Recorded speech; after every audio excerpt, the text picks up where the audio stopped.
going on, guys? It's a beautiful morning, man. It's sunny out here. I got this beautiful tea. It's a blessed day out here.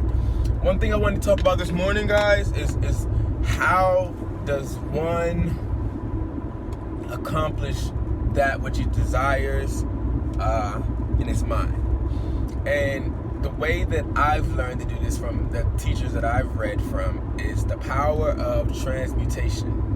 And don't let that crazy syllable word sound all out to you. When you think of transmutation or transmuting something, you should just think of channeling something. Or metaphorically speaking, thinking of transferring one thing from one bag to another bag. That's a great way to view it. I like that. Yeah, I'll use that one.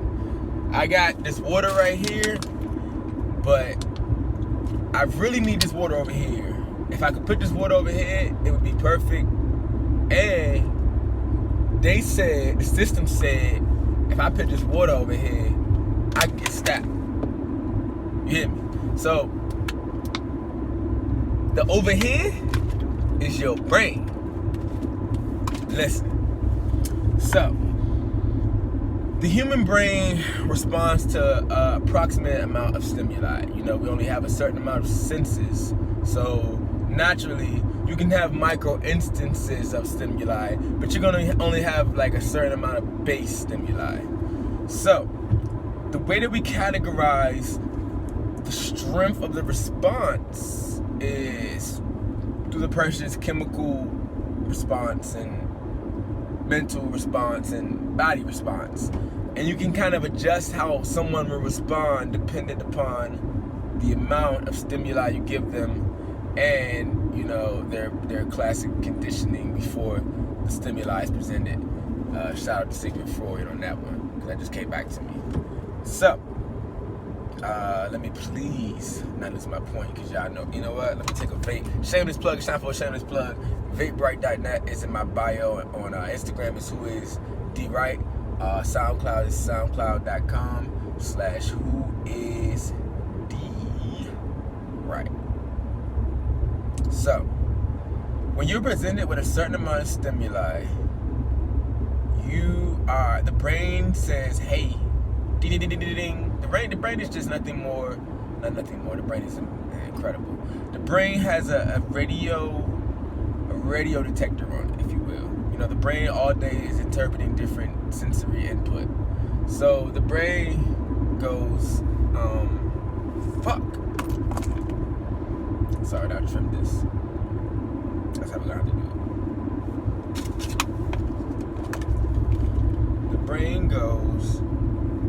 The brain goes, hey, I like whatever's been presented to me, and it makes me want to do something specifically. I'm going to act upon that something specifically, or I'm going to at least give you a very strong thought, depending on the stimuli, to a very strong thought of persuasion to act upon it so that we can fulfill the thought so that the brain can be relieved. Okay. That being said, let's use sex. I think sex is one of the most powerful forms of stimuli or energy that the human beings, or really any creation in a sense, can create. And that's not my premise. This premise comes from great teachers that you guys, you know, you want to DM me, I'll message you teachers. I'm not going to put them on the video. I don't think they're for everyone. I think the teachers are only for specific people who are really genuinely interested. So, sex is the most powerful stimuli known to man. It's caused people to murder, caused people to go crazy, be in jail, start wars, all kinds of things. Even David had Bathsheba's husband killed because of the sexual lust he had within his heart for her. So, sex, I mean, arguably, you can argue narcotics and other things like that, but sex, to me, biologically speaking, is the most naturally occurring high instance of stimuli that one can create. So, I'm just going to use that as an example, but you can use any stimuli or any, I'm not even going to say stimuli because I hate to speak in academic terms because it makes it so complicated.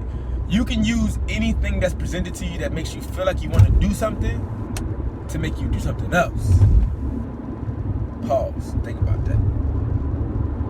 You can take something that makes you want to do something else and make it do something else. It's complex, but simple.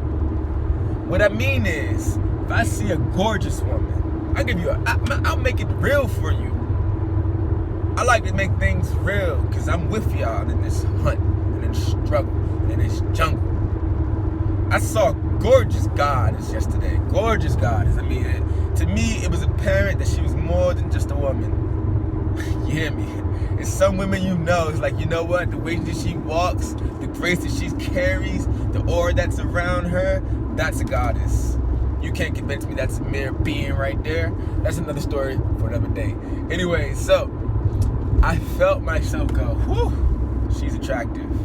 You know, and as a man, sometimes, unfortunately, it's a biological thing. You go down the road of mating. That to me is more of a biological function. So I went to myself like, ooh, I can mate with her. Obviously, I didn't say it that way. I mate with her, be girlfriend, boyfriend with her. And then I thought to myself, first of all, bro, if you've been 100 for yourself, said you're gonna be celibate for a while, chill out, focus on your mission at hand. I'm gonna need you to transmute. I'm gonna need you to take this energy that you feeling towards her, that you feeling like you wanna go get her number, you feeling like you wanna go meet, book her, whatever. Take that energy, take all that energy, every bit of it you feel, every bit of that blood rushing to your man part. Take that and rush it back to this bitch. I want it back in here. I want it powering up this. When that happens, if you can do it, it takes a little bit of practice. I'm not gonna lie to you. It takes a little bit of practice. You may have to go through periods. If you're a man, specifically, depending on your willpower, you may have to go through periods of celibacy. Women too. But if you can do it, I'm just speaking on sex stimuli. If you can do that, you'll be extremely powerful. I mean, you'll be, man, I'm telling you, you'll reach genius level heights. And let no man tell you what the definition of a genius is. Remember that the definition of a genius is one that is able to raise the frequencies, or raise the vibrational frequencies of his brain to attain other information not necessarily or readily available to the brain normally. A genius is not one who knows a bunch of things. A genius is one who knows a bunch of things that are not readily accessible to everyone, or anyone sometimes, because they come from somewhere else. They come from God. It's another story. So bless, man. I think that's going to conclude this message. I got it 1 minute shorter than yesterday. I'm getting it better. I'm going to get it 5. I'm going to get 5-minute messages on y'all. It's coming soon. Y'all have a blessed and wonderful day, man. Y'all know, whatever you see, whatever you want to see, the sun will shine upon. So look at that.